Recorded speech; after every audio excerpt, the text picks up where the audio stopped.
The camera opens on a quiet small-town street in Ohio, early morning.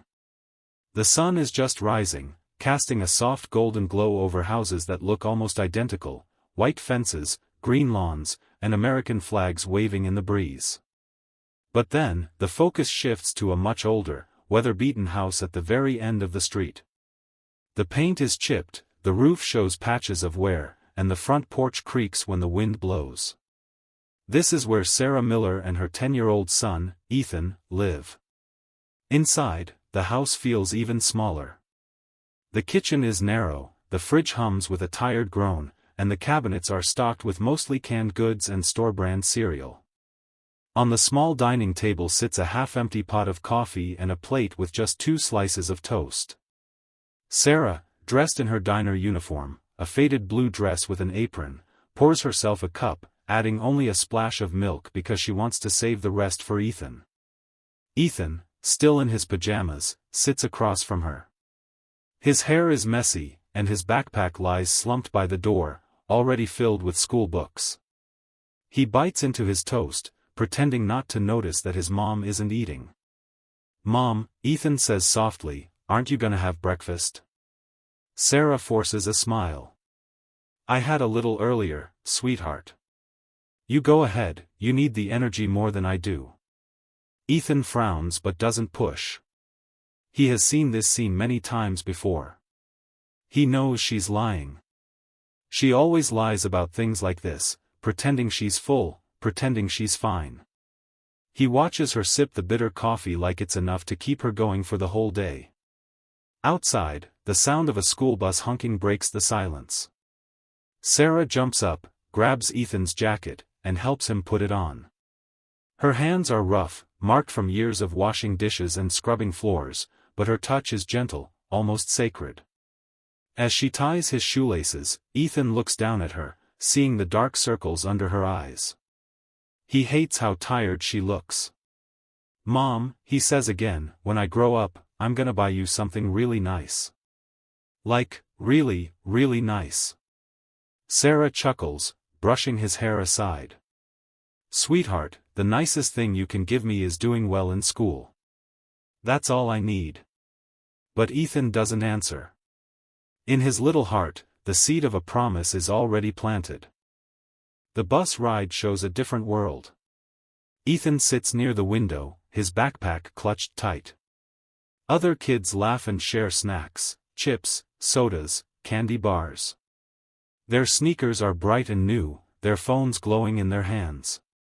Ethan looks down at his own worn-out shoes, soles nearly coming apart, and stays quiet. At school, he tries to blend in, but whispers follow him. "That's the kid whose mom works at Mel's Diner," one boy snickers. Another adds, "Yeah, I saw them at the thrift store last week." The sting is sharp, but Ethan presses his lips together, pretending not to hear. He knows his mom is doing her best. Meanwhile, Sarah's day at the diner begins. The place is bustling with regulars, truck drivers, retirees, and families who can afford weekend pancakes. Sarah moves quickly from table to table, balancing plates of bacon and eggs, refilling coffee cups. Her feet ache in cheap, worn-out shoes, but she never shows it. "Hey, Sarah," her coworker whispers during a short break.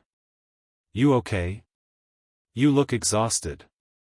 Sarah forces another smile. "I'm fine. Just another long shift. Gotta pay rent, you know." But inside, she's fighting fatigue. She had finished a late-night cleaning job just hours before, scrubbing office floors when everyone else was asleep. Still, she tells herself it's worth it. It's all for Ethan. That evening, after Ethan returns from school, he finds his mom ironing uniforms for the next day. The TV flickers in the background, playing a news segment about holiday shopping. A reporter talks cheerfully about families spending hundreds of dollars on gifts, flashing images of crowded malls filled with shoppers. Ethan watches quietly. His mom sighs, folding another shirt. She doesn't say anything, but Ethan notices the look in her eyes, a mix of longing and acceptance, the kind of look that says, that's not for people like us. He slips into his room, pulls out a small glass jar from under his bed, and drops 2 pennies he found on the sidewalk into it. The clink is soft but meaningful. He stares at the jar, only a handful of coins inside, but his imagination runs wild. One day, this jar will hold enough to buy his mom something special. Something that proves how much he sees her, how much he loves her. The narration grows warmer, pulling the viewer deeper into Ethan's world. In a town where wealth and comfort seem to belong to everyone else, a little boy began a journey of love, not measured in dollars, but in pennies and dimes. He didn't have much, but what he had was a heart determined to give his mother the kind of joy she had long forgotten. Every coin he found, every choice he made, carried a weight far beyond its value. For Ethan, it wasn't about the money. It was about a promise. Night falls. Sarah tucks Ethan into bed, kissing his forehead. "Good night, sweetheart," she whispers. "Good night, Mom. I love you." She turns off the light, but before closing the door, she pauses, looking at him with pride and a sadness she hides.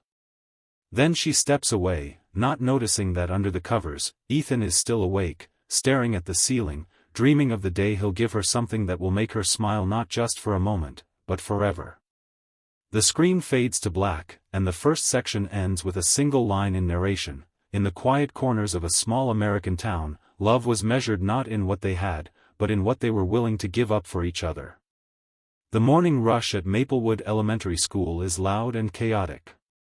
Backpacks thump against lockers, sneakers squeak down the hallways, and laughter echoes through the corridors. For most kids, it's just another ordinary school day. But for Ethan, it feels different. His mind is still on last night, when he caught his mom staring at a necklace ad in a magazine someone had left at the diner. She had closed it quickly, almost guiltily, as though even wanting something nice was too much of a luxury. Ethan can't get that image out of his head. At recess, kids trade snacks and coins. One boy flips a shiny quarter between his fingers, bragging, "My dad gave me $20 for the book fair. I'm gonna buy the biggest poster they got." Another laughs, pulling out a candy bar. "I got extra cash too. Want half?" Ethan digs into his pocket and pulls out the only thing he has, a dull penny he found on the sidewalk that morning. He rolls it between his fingers, staring at the copper surface. To the other boys, it's worthless. But to Ethan, it suddenly feels like the beginning of something big.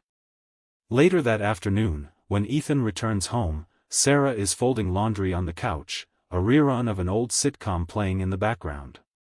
He notices her sigh when she picks up her faded uniform, the fabric worn thin from too many washes. "Mom?" he asks carefully. She glances up, tired but smiling. "Yes, honey? Do you ever wish you had something just for you? Like, something nice?" Sarah chuckles softly. "Oh, Ethan. Nice things cost money. And money doesn't exactly grow on trees in our backyard, does it?" She folds another shirt, brushing off the thought. "Besides, I have everything I need. I have you." But Ethan sees through her words. He sees the tiny pause before she answers, the way her eyes flicker toward the coffee table where the magazine still lies. He doesn't push, but in that moment, something clicks in his heart. That night, after Sarah has gone to bed, Ethan tiptoes into his room. He pulls out the jar he started the day before, still holding only a few pennies. He stares at it for a long time, then whispers to himself, "One day, I'll fill you up. I'll buy Mom something that makes her smile for real." It's the spark of an idea, innocent, yet powerful. The next week, Ethan starts watching the world differently. At school, he notices nickels lying near the vending machine. On sidewalks, he spots dimes glinting in the sunlight. At the diner where he waits for his mom's shift to end, he sees regular customers leaving behind loose change on the counter. Sometimes they even ruffle his hair and say, "Here, kiddo, get yourself a gumball." But Ethan never buys candy. He clenches the coins in his fist, runs home, and drops them in the jar. The sound of the coins hitting glass becomes his favorite music. One Saturday morning, Sarah takes Ethan to the grocery store. While she compares prices between two brands of pasta, Ethan notices a man at the checkout counter drop a dime. The man doesn't notice. Ethan bends quickly, picks it up, and holds it in his palm like treasure. Sarah notices and shakes her head gently. You don't have to keep every coin you find, sweetheart. Sometimes it's better to leave it. But Ethan only smiles and slips it into his pocket. She doesn't understand, not yet. As weeks turn into months, the jar slowly grows heavier.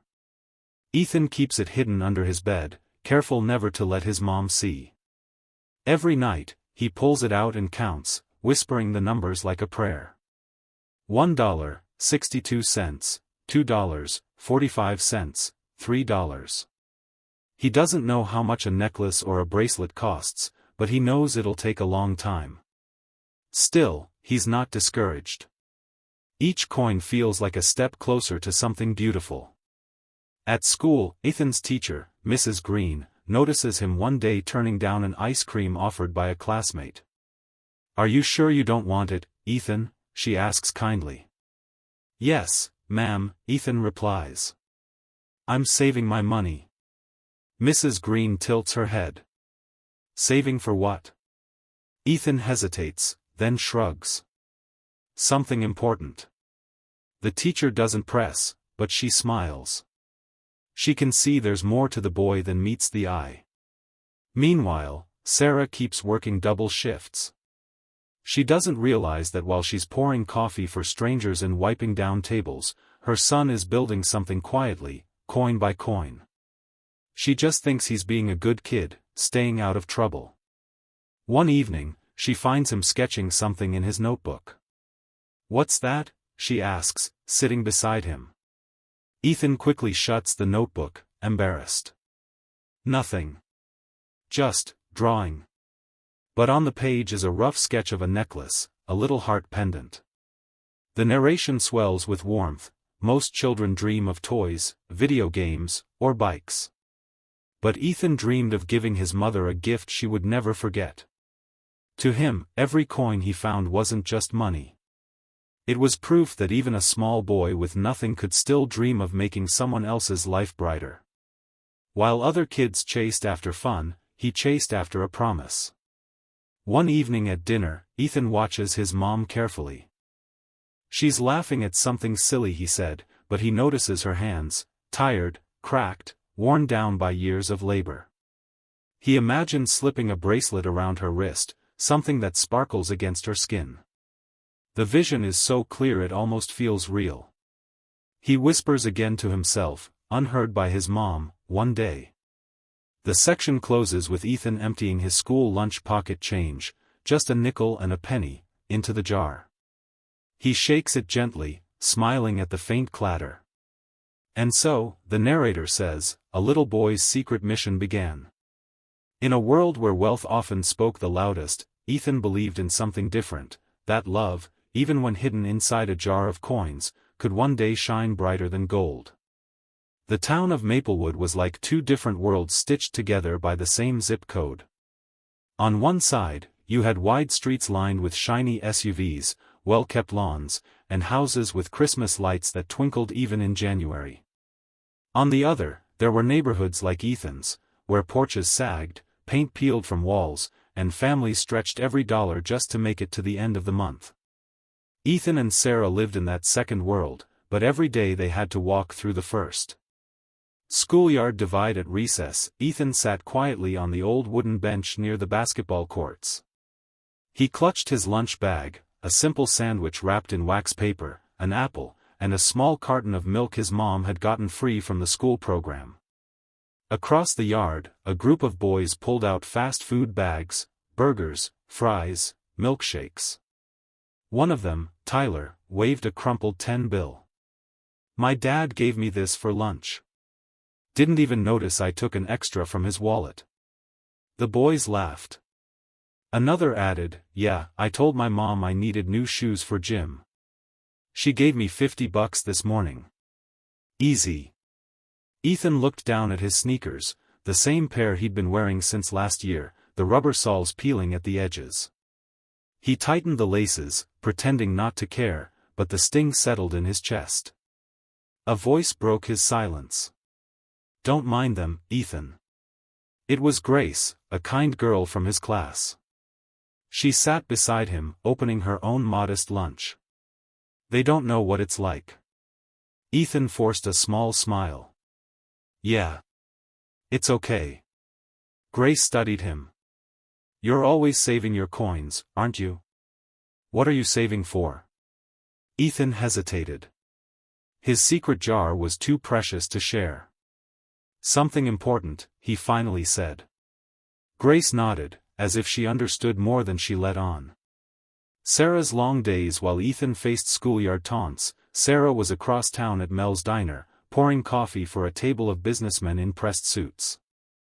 Their watches gleamed, their laughter filled the air, and the tips they left barely covered the cost of a gallon of milk.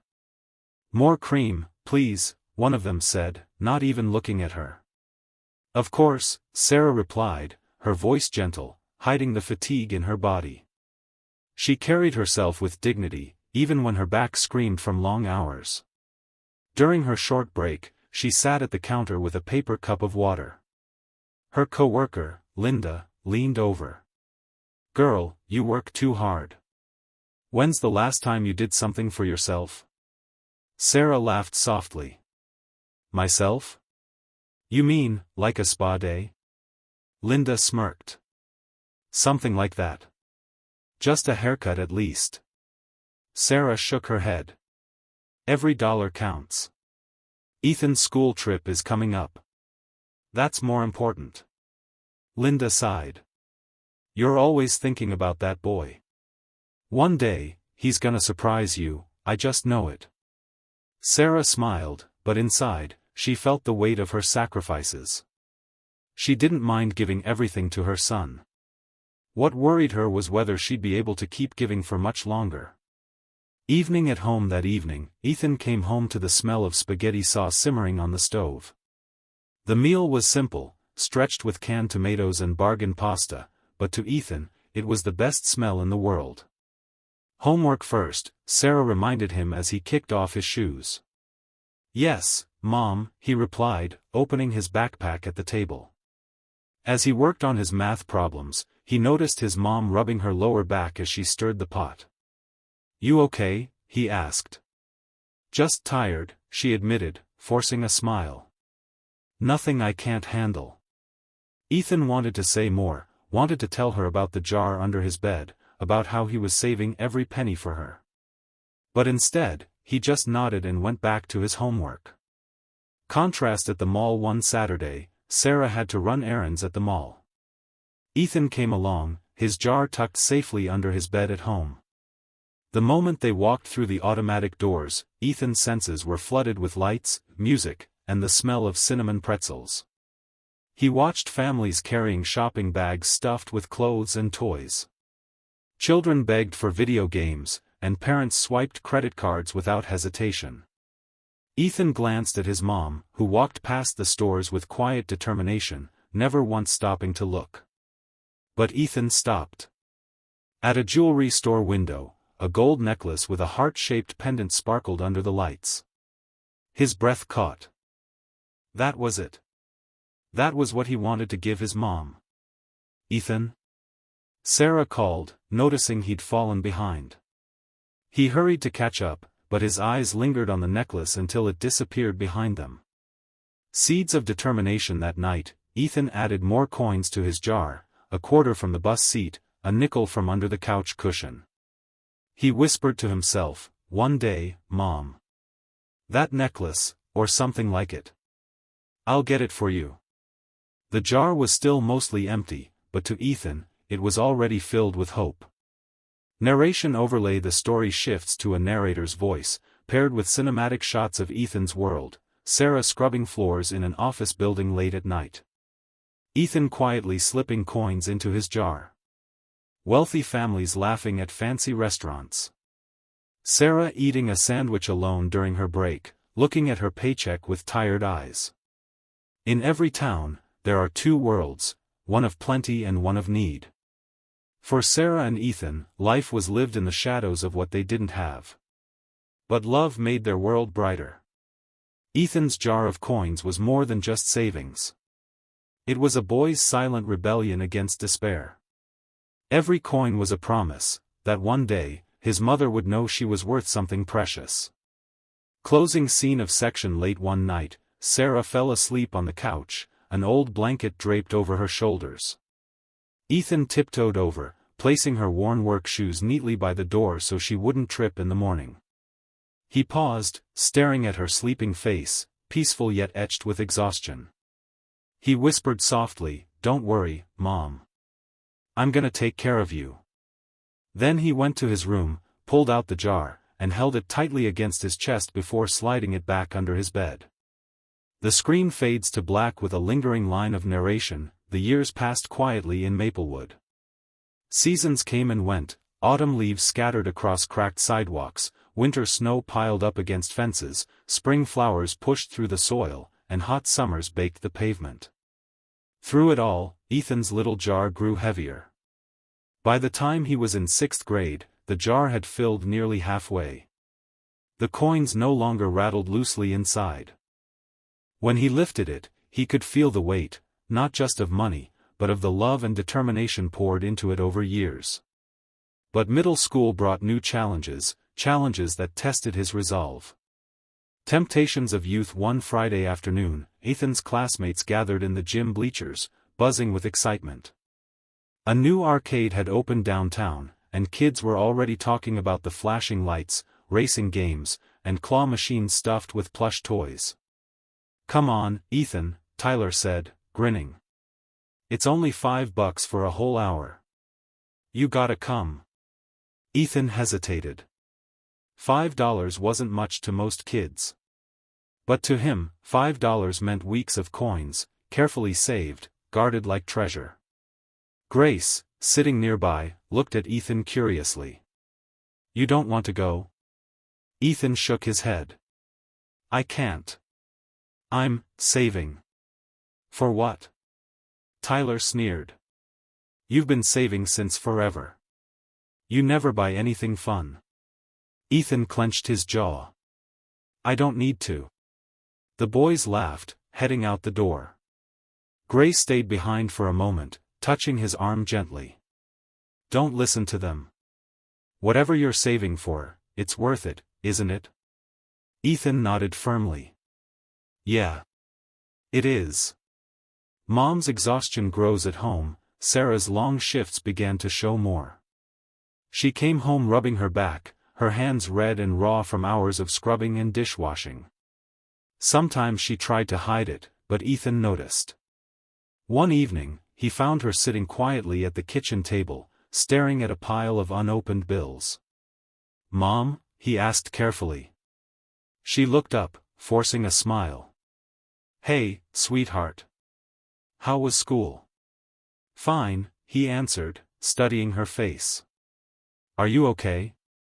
"I'm fine," she said quickly, tucking the bills away. "Don't you worry about me. You just focus on your studies." But Ethan couldn't help worrying. Each time he added coins to his jar, the urgency in his heart grew stronger. The temptation of belonging. By 8th grade, Ethan was taller, his voice beginning to deepen, but the taunts never stopped. His clothes were still second-hand, his shoes patched with tape, and he still never bought anything extra. One afternoon in the cafeteria, a group of boys gathered around a table, showing off their new phones. "Look, mine's the newest model," one bragged. Another shoved his phone in Ethan's face. "What do you have?" "Oh wait, nothing." The boys laughed. Ethan looked away, his cheeks burning.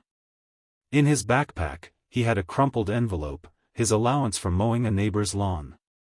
It would have been enough to buy a cheap phone, maybe not the newest but at least something. For a moment, he was tempted. For a moment, he imagined himself fitting in, finally having something to show. But then he remembered his mom's tired smile, the way she brushed off her own needs every day. He thought of the necklace he'd seen in the store window years ago. Slowly, he closed his fist around the envelope and whispered to himself, "No. Not yet." That evening, instead of a phone, the money went into the jar. The coins clinked loudly, echoing his choice. Narration overlay: growing up in a world of comparisons isn't easy. While other children measured their worth in what they owned, Ethan measured his in what he gave up. Each sacrifice was another step toward his dream. Every toy, every outing, every phone he didn't buy was another coin for the jar. And though the cost of belonging stung, the love behind his mission burned brighter. A kind teacher in middle school, Ethan found support in his English teacher, Mr. Daniels, who noticed his quiet strength. One afternoon, after class, Mr. Daniels stopped him. "Ethan, can I ask you something? You're always so disciplined. I never see you distracted by what other kids chase. Why is that?" Ethan hesitated. Should he tell him? Finally, he whispered, "I'm saving for my mom. She deserves something nice. She's never had anything like that." Mr. Daniel's eyes softened. "That's remarkable, Ethan. You know, not many kids your age think like that." Ethan looked down. "Sometimes I wish I could just be normal." Mr. Daniels placed a hand on his shoulder. "Trust me. What you're doing, that's more important than being normal. That's love." Those words stayed with Ethan for years. Mom's health: as Sarah entered her late 30s, her body carried the weight of constant work. She came home with sore feet, sometimes coughing from exhaustion. Ethan grew more protective. One night, he found her dozing off at the kitchen table, her head resting on unpaid bills. Quietly, he pulled a blanket around her shoulders and whispered, "One day, Mom. I'll make things easier. I promise." The heavy jar: by the time Ethan was in high school, the jar had grown so heavy he could barely lift it.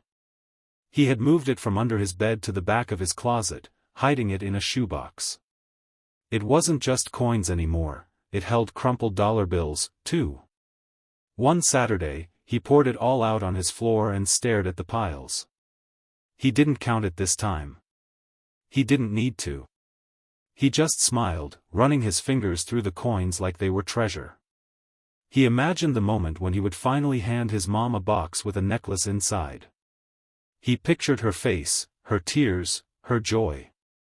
It kept him going. Closing scene of Section 1. Evening, Ethan sat at his desk, his textbooks open but his mind elsewhere.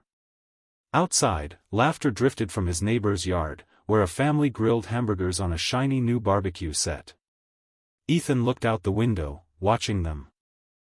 Then he looked at his mom in the kitchen, humming softly as she prepared dinner from scratch, wearing the same faded apron she'd worn for years. He turned back to his jar and whispered again, the same words he'd whispered since he was 10 years old, "One day." The night was still, the kind of small-town quiet where only the hum of a distant highway or the occasional bark of a dog breaks the silence. Inside their modest house, Sarah sat alone at the kitchen table, her face illuminated by the dim glow of a single lamp. Spread out before her was a stack of bills, utility notices, a medical statement from her last checkup, and the looming rent reminder. She rubbed her temples, the weight of exhaustion pressing down harder than any long shift could. She whispered under her breath, "How much longer can I keep this up?" Flashback of dreams. Once upon a time, Sarah had dreamed bigger. She remembered being 18, full of ambition, dreaming of college, maybe even nursing school. She loved helping people. She wanted to heal, to serve. But life had taken another path. By 20, she was a young mother, raising Ethan alone after his father left. College became a memory, replaced with endless shifts at diners and cleaning jobs. She never regretted Ethan. Never. He was her world. But late at night, when she sat in silence, she allowed herself to imagine what life might have been if she'd had even a little help. Sarah's daily grind. The diner wasn't just a workplace, it was her battlefield. From the moment she clocked in, it was constant movement, taking orders, balancing trays, refilling cups. By the end of the day, her feet throbbed so badly that even standing at her sink at home felt like climbing a mountain. Customers rarely noticed her beyond the coffee she poured. Some were kind, leaving a decent tip, asking how her day was. Others were dismissive, talking on their phones while she set down their plates as though she were invisible. But invisibility became her shield. She smiled, kept going, and reminded herself, this isn't forever. This is for Ethan. Conversations with Linda. Her coworker Linda was the only one who really saw her. "You're gonna work yourself into the ground," Linda said one afternoon, fanning herself after the lunch rush. Sarah laughed weakly. "Already halfway there?" Linda's expression softened. "Don't you ever do something for you, Sarah? You know, like a day off? A new dress? Something small?" Sarah shook her head. "I can't. There's no room in the budget for things like that." "But what about your back? You're hurting all the time." Sarah forced a smile. "As long as Ethan's okay, that's all that matters." Inside, though, she knew Linda was right. Her body was wearing down, and there was no backup plan. Hiding the pain one evening, Ethan noticed her wincing as she carried groceries inside. "Mom, let me help," he rushed to grab the bags. "I've got it," she insisted quickly, forcing herself to straighten. She didn't want him to see how heavy even a gallon of milk had become. But when he turned away, she pressed her hand to her back, fighting the sting of pain. She didn't want him to worry. He was still a kid. He deserved to feel safe. So she hid her struggles behind smiles, behind words like, "I'm fine," and, "Don't worry about me." Late-night moments after Ethan was asleep, Sarah often sat by the window with a cup of tea, watching the street lamps glow. Sometimes neighbors drove home in shiny cars, unloading bags from department stores. She never envied them exactly, but she wondered what it might feel like to live without constant worry, without choosing between paying the electric bill or buying her son new shoes. She picked up an old photo once, her holding baby Ethan in her arms, smiling despite the hospital gown and tired eyes. She whispered to herself, "I'll never let you down, baby. No matter what it costs me." Quiet pride. Despite the hardships, Sarah found joy in the little things. When Ethan brought home a good grade, her heart swelled with pride. When he made her laugh with a silly joke, the exhaustion melted away for a moment. At church potlucks, when people complimented Ethan's manners, Sarah glowed inside. He was polite, kind, thoughtful, everything she prayed he would be. Sometimes she thought, maybe I don't need big dreams anymore. Maybe he's enough. Maybe he's my success story. Narration overlay. The camera would pan over Sarah's life, scrubbing office floors alone at night while skyscraper windows reflect the city lights. Walking home in the cold, her coat thin but her step steady. Counting coins at the diner register, slipping her small tips into a worn wallet. Watching Ethan from the stands at his school game, clapping louder than anyone, despite her sore hands. A mother's love often hides behind silence. Behind tired smiles, unpaid bills, and skipped meals, Sarah carried her struggles alone. She gave up dreams, comfort, and even her own health so her son would never feel the full weight of their poverty. In her silence lived a sacrifice deeper than words.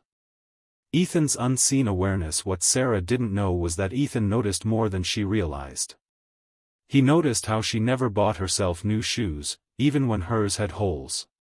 He noticed how she skipped dinner sometimes, claiming she wasn't hungry. He noticed how she stayed up late sewing patches on his clothes, whispering prayers under her breath. Though she never told him her worries, Ethan absorbed them all. Her silence didn't hide her struggles, it painted them louder. And with each quiet sacrifice she made, Ethan's determination to repay her grew.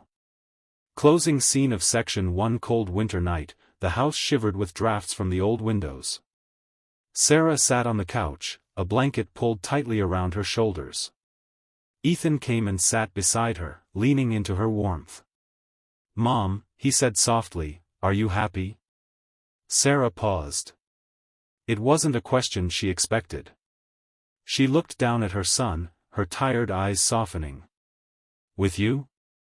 "Always." Ethan nodded, satisfied with her answer. He didn't push further. But later that night, as she tucked him into bed, Sarah lingered a little longer. She brushed his hair back, kissed his forehead, and whispered, "You're my everything." When she turned off the light, she carried her struggles back to the kitchen table, back to the bills and the silence. Alone again, she folded her hands and whispered a quiet prayer, "Lord, give me the strength to keep going." For him. High school in America was its own world, bigger, louder, full of pressure, expectations, and comparisons. When Ethan stepped into the hallways of Maplewood High, it felt like walking into a storm. There were kids with brand new sneakers, designer backpacks, and the latest iPhones. Hallways buzzed with gossip, music, and sports schedules. Ethan walked through it all quietly, head down, clutching his worn-out notebook and duct-taped backpack. His shoes were scuffed. His jeans had patches. And while he never complained, he felt the difference more than ever before. The locker room scene. One day after gym class, Ethan stood in the corner of the locker room, changing into his clothes while trying to stay unnoticed. A group of boys nearby laughed loudly, tossing around jokes. "Yo, check out Ethan's shoes," one of them said. "My grandpa wears better ones." They laughed. Ethan didn't respond. He kept his head down. Another boy chimed in, "Why don't you just buy new ones, man?" Ethan muttered under his breath, "I'm saving." "For what?" someone mocked. "A spaceship?" The boys erupted in laughter. Ethan didn't answer. He just tightened his shoelaces and walked away. But inside, the words stung. Internal conflict. That night, he lay in bed staring at the ceiling, the echoes of laughter still ringing in his ears. He thought about how easy it would be to just spend a little, buy new shoes, buy a hoodie, get something to feel like he belonged. He looked at his jar, now nearly full of coins and bills. He could dip into it. Just once. No one would know. But then he pictured his mom, Sarah, coming home after a double shift, smiling through pain, rubbing her aching back, and asking how his day was. He remembered her telling him stories about how she once dreamed of seeing New York City, how she always loved jewelry but never owned anything real. He whispered to himself, "No. I'm not giving up now." Grace's support. The next day, Grace, his quiet, observant friend from middle school, found him sitting alone at lunch.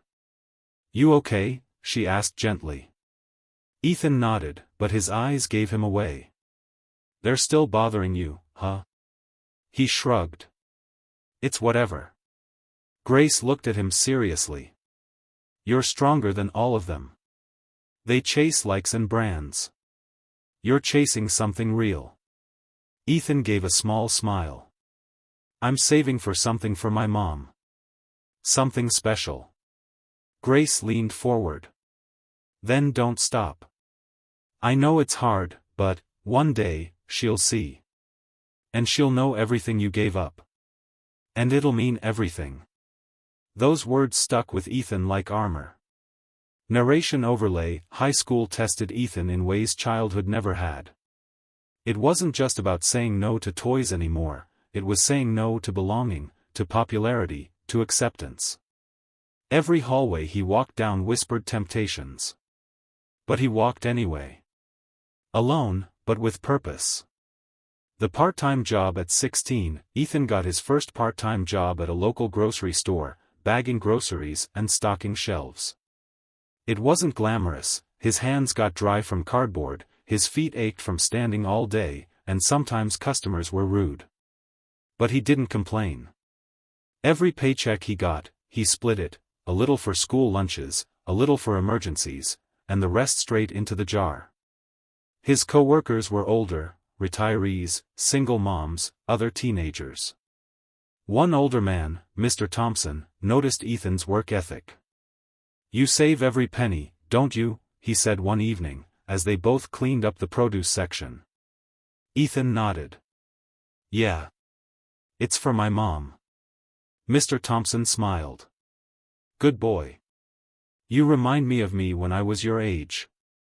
Keep at it. She'll never forget it."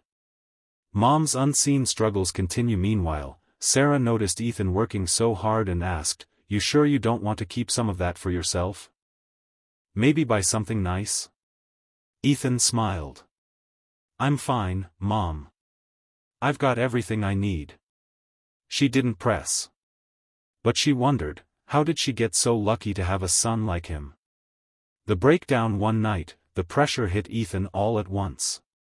He had a big exam the next day, his boss had scheduled him for extra shifts, and he'd overheard 2 classmates mocking his clothes again. He came home late, dropped his backpack, and collapsed on the couch. For the first time in years, he cried. It wasn't loud or dramatic. Just silent tears rolling down his face. Sarah found him there. She sat beside him, not asking questions, just holding him close. "What's wrong, sweetheart?" "I'm just tired, Mom. Tired of everything." She didn't know the full story, the teasing, the loneliness, the sacrifices. But she held him tighter. "You don't have to be strong all the time," she whispered. "You're already more than I ever dreamed." The moment of resolve that night, Ethan sat by his jar again. He stared at it, the weight of all his choices pressed into every coin and dollar.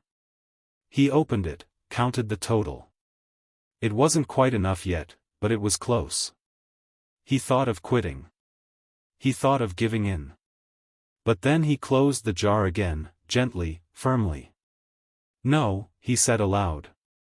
"I'm almost there. She deserves this. I won't stop now."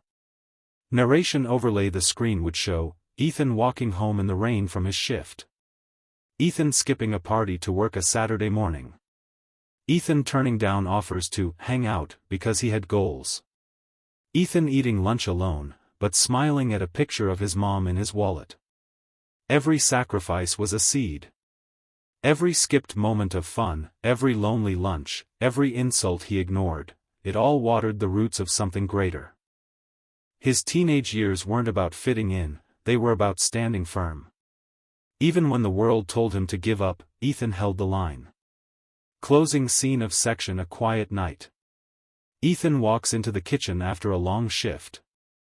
Sarah is asleep on the couch, TV still glowing softly. He gently covers her with a blanket, then walks to his room. He opens the closet, pulls out the jar, and stares at it for a long moment. He whispers, almost, "Mom. Just a little longer." He places the jar back, turns off the light, and goes to sleep, not with comfort, but with purpose. The jar sat heavy in Ethan's closet, its glass scratched, its lid dented, but its contents shining with years of sacrifice. He had been saving since he was a boy, and now, at 17, the jar was nearly bursting. For weeks, Ethan had been counting and recounting, whispering numbers under his breath at night while his mom slept. Every coin, every dollar represented skipped joys, ignored temptations, and silent strength. Now the total was enough. For the first time, Ethan felt the weight not just of the coins, but of the moment. Decision point. One Saturday morning, Ethan sat at the kitchen table with Grace. She had come over to study, but Ethan had something else in mind. "Grace," he said softly, "I think it's time." She looked up from her notes. "Time for what?" He glanced toward the hallway, where his mom was humming while folding laundry. He leaned closer, lowering his voice. "For the gift. For Mom." Grace's eyes widened. "Wait, you mean, you actually saved enough?" Ethan nodded. I've been adding it up. It's not millions or anything, but it's enough to buy her something real. Something she's dreamed of her whole life. Grace's lips curved into a smile, though her eyes shimmered with emotion. Ethan, that's incredible. She's going to lose her mind. Ethan chuckled nervously. That's what I'm worried about. How do I even do this? How do I make it special? The dream gift, Grace asked gently, do you know what you're getting? Ethan nodded. Yeah. She told me once, when I was little, that her dream was to own something beautiful, something lasting. A real piece of jewelry. Not the cheap stuff she buys at flea markets. Grace tilted her head. Like, a necklace? Exactly, Ethan said. Something timeless. Something that tells her she's worth more than she ever believed. Planning together, the two spent the afternoon sketching ideas in Ethan's notebook. He wanted the gift to be more than just an object, it had to be a moment. A memory. Grace said, what if you give it to her on her birthday? Ethan shook his head. Too predictable. I want it to be a surprise. Something she'll never see coming. Grace thought for a moment. Okay, what if it's on Christmas? The whole world celebrates love and family that day. Ethan paused. Christmas. The word itself felt magical. Lights. Warmth. Belief in miracles. Yes, he said. That's perfect. Christmas night. When she least expects it. The secret mission. Over the next few weeks, Ethan secretly visited jewelry stores after his shifts. He felt out of place, glass cases gleamed with rings and necklaces worth more than he could imagine. Salespeople in polished suits smiled politely, probably thinking he couldn't afford a thing. But he held his head high. One store caught his eye, a small, family-owned jeweler on the corner of Main Street. The window displayed a silver necklace with a delicate pendant in the shape of a heart. Inside the heart was a tiny diamond that sparkled softly under the lights. Ethan stared at it for a long time. It wasn't the most expensive piece in the store, but it carried a beauty that whispered forever. He asked the jeweler, an older woman with kind eyes, how much is it? She told him the price. It was almost exactly what he had saved. Ethan's chest tightened. I'll take it, he whispered. The woman smiled warmly. It's a good choice. Who's it for? My mom, Ethan said, his voice steady but his eyes wet. The woman's expression softened. She placed the necklace in a velvet box, tied with a ribbon. Then this is more than jewelry. It's love in a box. Hiding the gift back home, Ethan tucked the box deep into his closet, behind textbooks and winter coats. Every night, he checked to make sure it was still there. Just knowing it was waiting filled him with both excitement and fear. Grace was the only one who knew. Sometimes she'd tease him, you're gonna faint before she does when you give it to her. Ethan laughed nervously. Maybe. Building suspense. December rolled in. Snow dusted the streets of Maplewood, Christmas lights glittered on every porch, and carols echoed in the stores. Sarah decorated their small home with the same old ornaments, chipped angels, faded tinsel, and a plastic tree that leaned slightly to the left. She hummed while placing ornaments, never knowing that this year's Christmas would change everything. Ethan helped her string the lights, all the while hiding the secret burning in his chest. The Christmas Eve dinner. On Christmas Eve, Sarah cooked their modest holiday meal, roast chicken, mashed potatoes, green beans. Ethan set the table carefully, almost ceremonially. Why so fancy? Sarah teased. Ethan smiled. Just feels right. Grace joined them that evening, her family out of town. Together they laughed, shared stories, and watched holiday movies. The living room glowed with soft light, the tree shimmering quietly in the corner. But under all the laughter, Ethan's heart pounded. Tomorrow was the day. Narration overlay. The plan was simple, yet monumental. Ethan had carried this dream for years, and now it was hours away from unfolding. Christmas wasn't just about lights and presents anymore, it was about a son finally giving back to the mother who had given him everything. The final preparation that night, when Sarah went to bed, Ethan quietly pulled out the necklace box. He opened it under the glow of his desk lamp. The silver heart sparkled. The diamond winked back at him. He whispered, "She's going to faint." Grace, on a late-night call, laughed through the phone. "Yeah, but from joy. Ethan, you have no idea how much this means. You're not just giving her jewelry. You're giving her proof that all her sacrifices weren't invisible." Ethan's throat tightened. "I hope so." He carefully wrapped the box in red and gold paper, tied with a ribbon. He placed it under the tree, hidden behind the bigger packages. Then he sat back, staring at it, unable to sleep. The first rays of sunlight slipped through the frosted windows of their small Maplewood home. Outside, the world was hushed under a fresh blanket of snow. Inside, the smell of cinnamon rolls filled the air. Sarah moved quietly around the kitchen, humming "Silent Night." Despite the financial struggles, Christmas morning was always special for her and Ethan. She believed that joy didn't need money, it needed heart. Ethan came down the stairs, his hair messy from a restless night. His eyes, however, gleamed with anticipation. Today was the day. "Merry Christmas, Mom," he said, hugging her tightly. "Merry Christmas, sweetheart," she replied, kissing his forehead. The tree and the gifts. They sat together near their slightly leaning Christmas tree.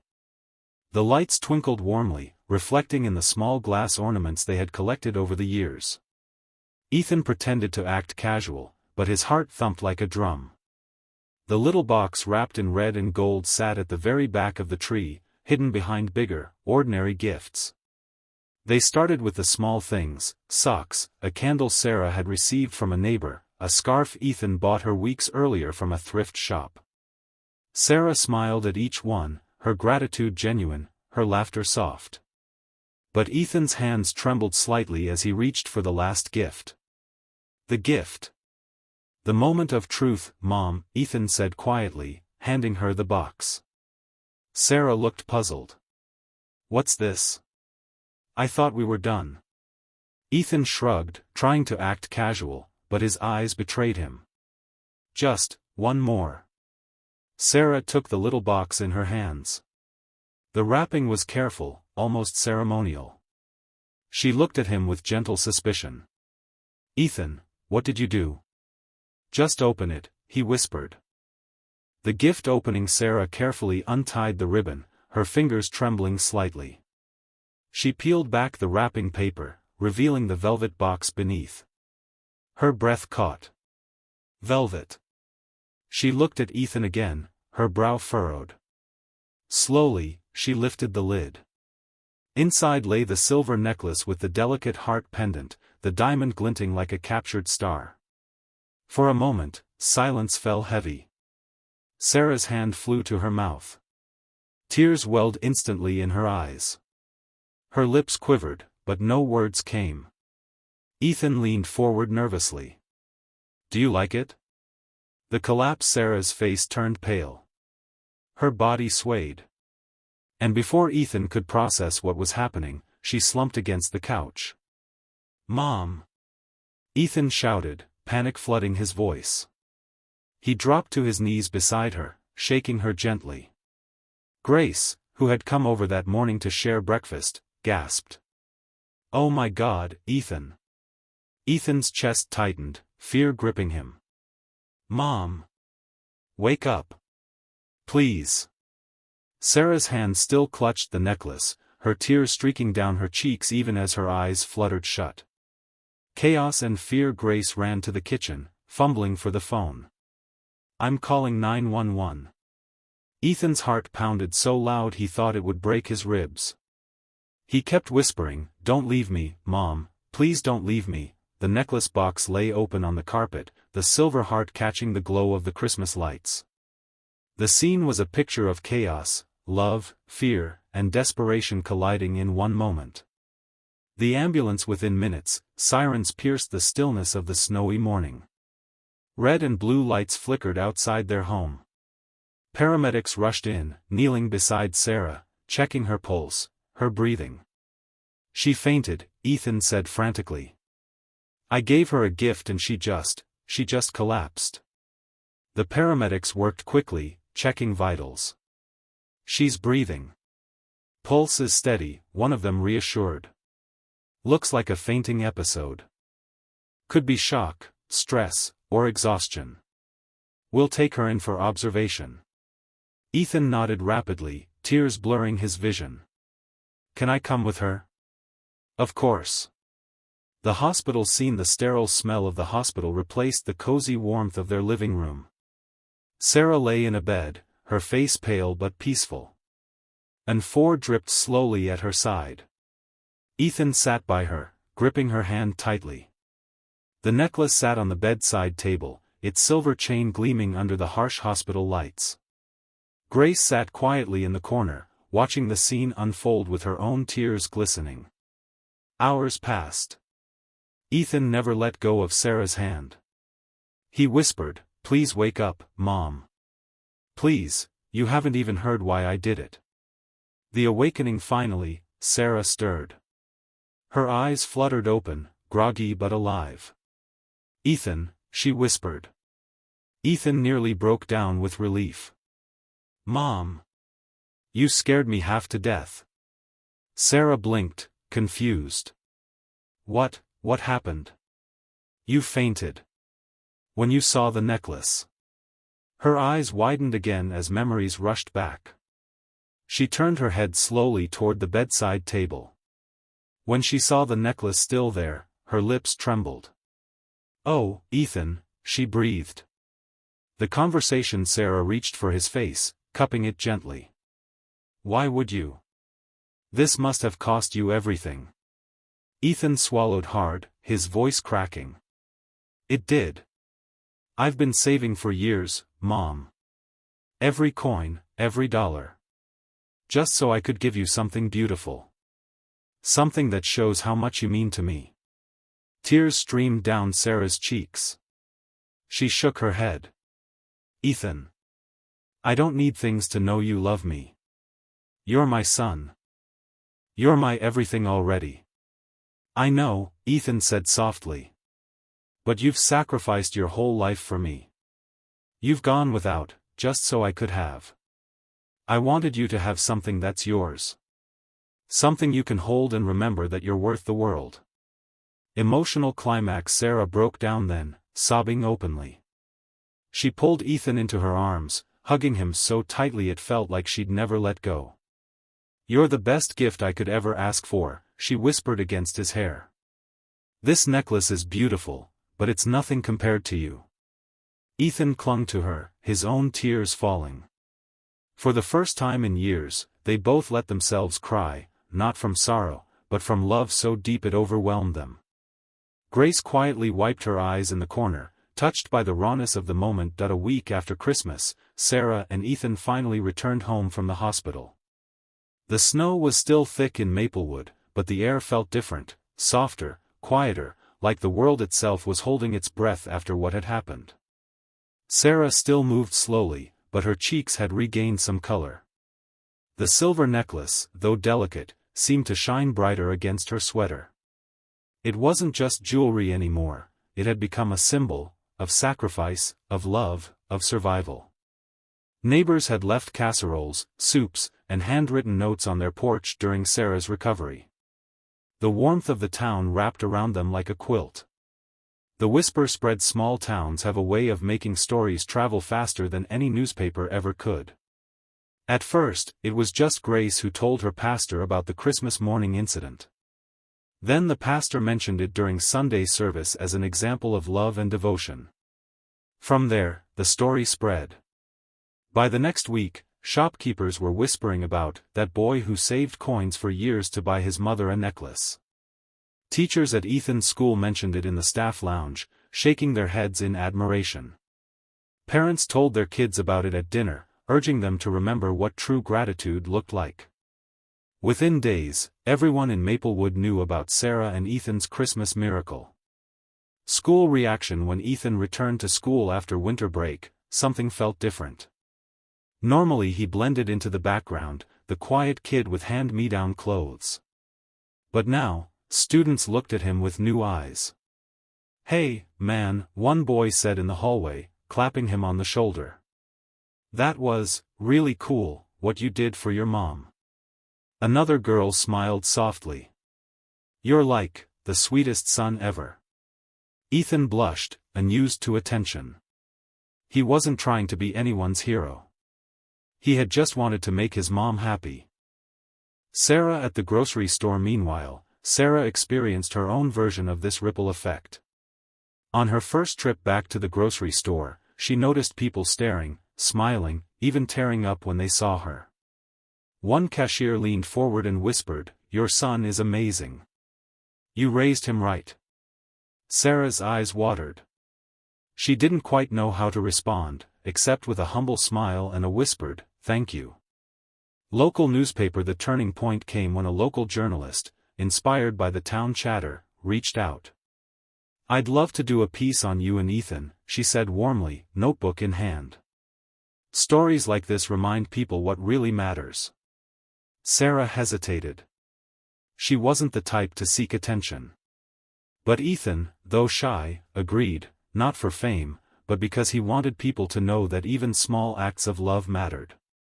The article ran in the Maplewood Gazette with the headline, "A Son's Gift, Love, Sacrifice, and a Christmas to Remember." The story detailed Ethan's years of saving, Sarah's fainting, the hospital visit, and the heartfelt conversation that followed. The journalist described Ethan as a boy wise beyond his years, whose love shone brighter than any diamond. Community response. The response was overwhelming. Letters poured into their mailbox. Strangers wrote, "Your story gave me hope during a hard time." Parents wrote, "I read this to my kids so they'd understand the meaning of sacrifice." An elderly widow sent a note saying, "I cried for the first time in years, happy tears." Local businesses offered small tokens, free groceries for a month, a warm coat for Ethan, even a part-time tutoring opportunity at the library. Sarah was deeply moved, but also humbled. She kept repeating to Ethan, "We didn't do anything special. We just loved each other." But Ethan would quietly reply, "Sometimes love itself is special, Mom." Grace's role. Grace became their biggest supporter. She often said to Sarah, "You know, your story is changing people. Don't underestimate it." One evening, Grace invited them to her church, where the pastor asked Sarah and Ethan to share their experience. Standing in front of the congregation, Ethan nervously recounted the journey of saving coins, and Sarah described the moment she opened the box. When they finished, the entire church rose in applause, not loud, but gentle, like a standing embrace. Tears streaked across faces in every pew. Contrasting reactions. Of course, not everyone responded with admiration. A few whispered criticisms floated around. Why would she let her boy spend all that money on jewelry? They could have used that money for bills. But these voices were drowned out by the overwhelming tide of support. And in truth, Sarah herself had wrestled with those very questions. She too wondered if Ethan's sacrifice had been too great. Yet every time she looked at the necklace, she remembered not just the cost, but the intention. It wasn't about money. It was about love made visible. A small-town hero. By February, Ethan was quietly known as Maplewood's Christmas boy. Teachers shared his story in classrooms. The diner put up a framed copy of the newspaper article near the counter. One evening, Sarah and Ethan walked downtown to see the Valentine's decorations in the shop windows. Sarah noticed couples holding hands, children laughing, the warmth of community glowing in the chilly night. As they passed the bookstore, the owner stepped outside, smiling warmly. "That necklace," she said, pointing. "It's not just a gift. It's a reminder to all of us." Sarah touched the pendant, her eyes soft. "Yes," she whispered. "It reminds me every day." It was early spring in Maplewood. The snow had begun to melt, leaving behind patches of green grass. Inside their small living room, Sarah sat on the couch with a cup of tea, the silver necklace glimmering under the soft lamplight. Ethan sat across from her, flipping through a school project. The house was still modest, still carrying the creaks of age, but it felt different now. Warmer. Fuller. Like love itself had settled into the walls. Sarah glanced at her son and whispered, "You know, Ethan, sometimes I wonder why you did it. Why go through all those years, saving pennies, when we barely had enough for the basics?" Ethan looked up, his face calm but thoughtful. "Because, Mom. I wanted you to have something that lasts. Something money can't measure." Flashbacks, contrasting frames. As Ethan spoke, Sarah's mind drifted into visual flashbacks: wealth versus poverty, the glamorous jewelry ads she'd once seen in magazines, compared to Ethan counting crumpled dollar bills under the dim kitchen light. Kindness versus arrogance, wealthy neighbors flaunting new cars, contrasted with Ethan biking through snowstorms to deliver newspapers. Family bonds versus ego, parents arguing in grocery stores about money, versus her son's quiet sacrifice year after year. Hope versus despair, the night she fainted in the living room, contrasted with the day she realized her son's love had saved her spirit. The contrasts sharpened the truth: true wealth wasn't in what they lacked, but in what they already had. A community gathering. A few weeks later, the town hosted its annual Maplewood Spring Fair. Families gathered in the park, children on carousel rides, couples holding cotton candy, music floating through the air. Sarah and Ethan walked through the fair, people stopping them every few minutes to smile, wave, or offer kind words. An older man at a booth selling handmade crafts leaned over and said, "Son, you reminded me what life's about. Haven't felt that in years."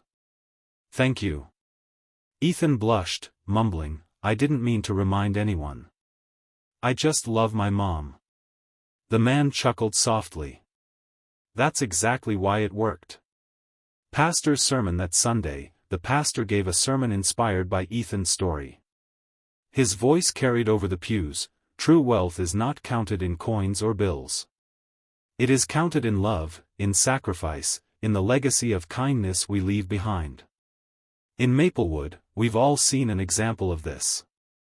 A boy who gave not because he had much, but because he had everything, a heart willing to give.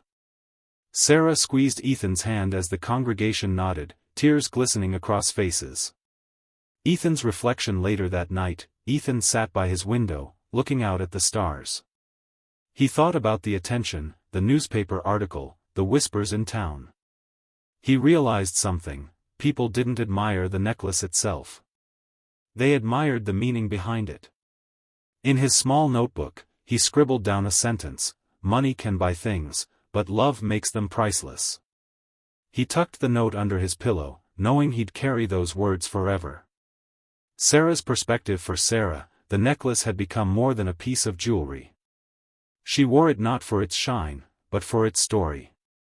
Every time her fingers brushed the pendant, she felt Ethan's years of sacrifice, his hidden jars of coins, his quiet devotion. At the grocery store, when a neighbor once asked her, "Isn't that necklace worth a lot?"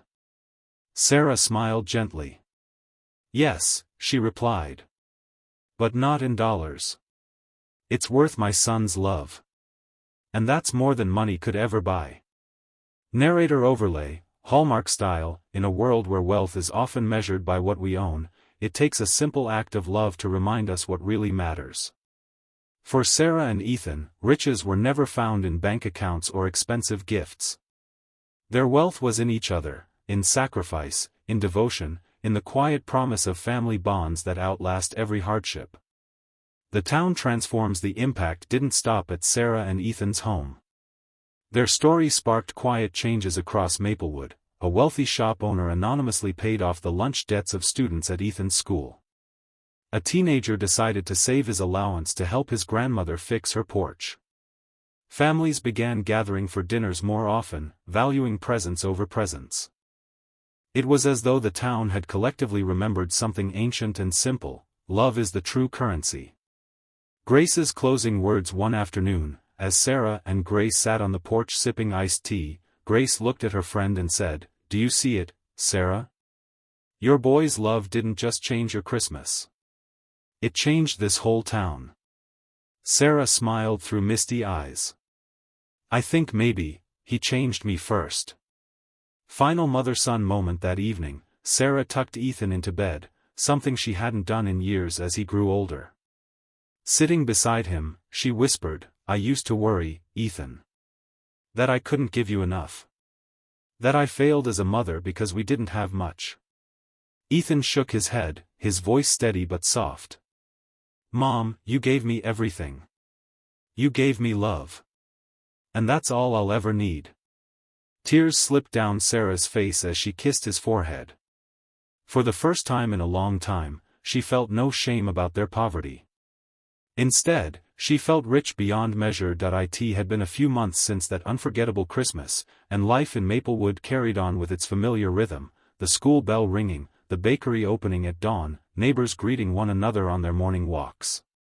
Yet something subtle, almost invisible, had shifted in the hearts of many.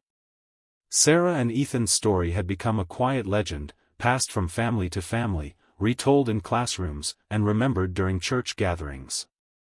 It was no longer just about a boy's necklace for his mother, it had become about what truly matters in life.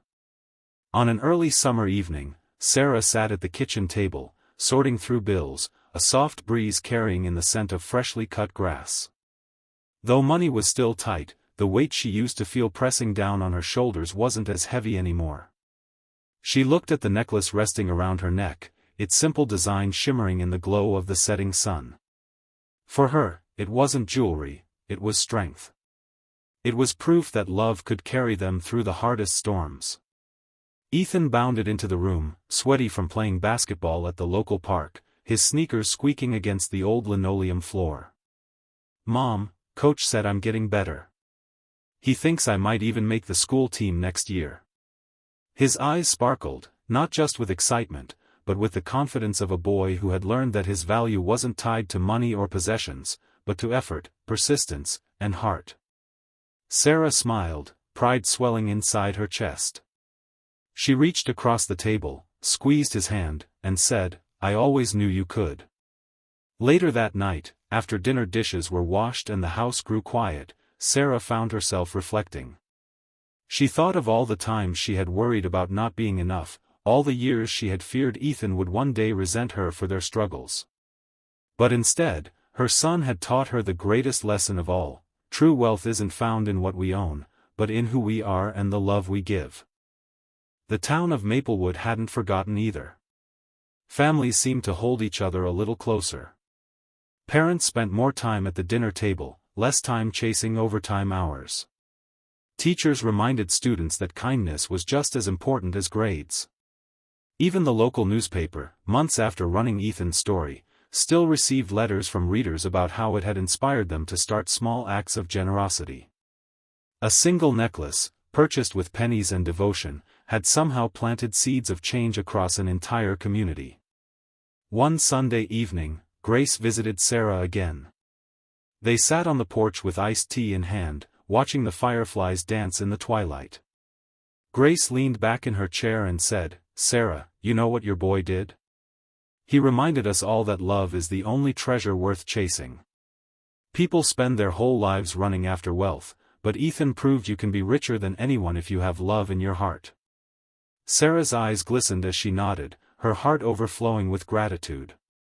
Inside, Ethan sat at his desk, scribbling in his notebook. His words, though simple, carried weight far beyond his years. One act of love can change more than one life. It can change the world. He paused, tapping the pencil against his cheek, then smiled softly. Deep down, he knew his story wasn't about a necklace. It was about the legacy of love, the kind that never fades, never rusts, and never loses its value. As night fell, Sarah checked on Ethan before bed. She stood in the doorway, watching him peacefully asleep, the notebook resting beside him. The necklace around her neck seemed to glow faintly in the moonlight. In that moment, Sarah realized she didn't need riches, luxuries, or the approval of the world. She already had everything she would ever need: her son's love, their bond, and the unshakable truth that family was their greatest treasure. The narrator's voice closed the story gently, almost like a lullaby. In the end, true wealth isn't stored in banks or measured in coins. It lives in the sacrifices we make, the love we give, and the lives we touch. Sarah and Ethan discovered what many spend a lifetime searching for, that the richest hearts are the ones filled with love. And that is the treasure that lasts forever. The screen faded to black, leaving the audience not with images of riches or luxury, but with the quiet warmth of a mother's love and a boy's devotion, a reminder that anyone, no matter how small or how poor, has the power to give the greatest gift of all. The video did not simply end with Sarah and Ethan's story fading into memory. Instead, the narrator's tone shifted, soft yet purposeful, speaking directly to the hearts of those watching. The story of a boy saving coins for years to buy his mother a necklace was no longer just about one family in a small American town. It was now about every viewer, about every parent, every child, every household that had ever faced hardship, doubt, or the feeling of not being enough. The screen showed warm imagery of families gathered at dinner tables, children laughing in schoolyards, neighbors helping each other carry groceries. Each frame was carefully chosen to resonate with the audience: a single mom hugging her child after a long shift at the hospital, a father fixing his daughter's bike with greasy hands, a grandmother baking cookies with her grandkids. These were not extravagant moments, but they were the real treasures of life. The narrator's voice carried over: we live in a world that often tells us money is the measure of success, that bigger homes and shinier things are what make us valuable. But Ethan's gift reminds us of something deeper: the most powerful gifts can't be bought with wealth. They come from sacrifice, patience, and love. They come from giving when it's hard, from believing when it feels impossible, and from holding on to hope even in the darkest of days. The screen cut to slow-motion shots of coins dropping into a jar, echoing Ethan's years of saving. Then, a hand picking up those coins, and instead of seeing money, the viewer saw words appear on the screen: love, sacrifice, family, hope. The narrator continued: perhaps tonight, you're sitting in your living room, worrying about bills, or feeling you don't have enough to give your children. Maybe you're wondering if your sacrifices will ever be seen or appreciated. Remember this: love given with a pure heart never goes unnoticed. It shapes lives. It builds legacies. And it may just be the very thing that changes the world around you. For a moment, the music softened, just piano and strings, and then slowly rose into a hopeful swell as the narrator delivered the final moral: you don't need riches to give a priceless gift. You only need love. Love that perseveres, love that believes, love that keeps going even when life is hard. That is the true wealth, and it lives within each of us. The screen transitioned to black with white text appearing: cherish your loved ones. Give from the heart. And remember, the greatest gift you can ever give is love. Then, almost like a gentle closing prayer, the narrator added one last line, speaking as if to every single person watching: may Ethan's story inspire you to treasure your family, to forgive more quickly, to love more deeply, and to never forget, even the smallest act of kindness can become someone's greatest treasure. The video closed with soft, uplifting music and the image of the necklace glimmering, not as a symbol of gold or silver, but as a timeless emblem of a son's love for his mother.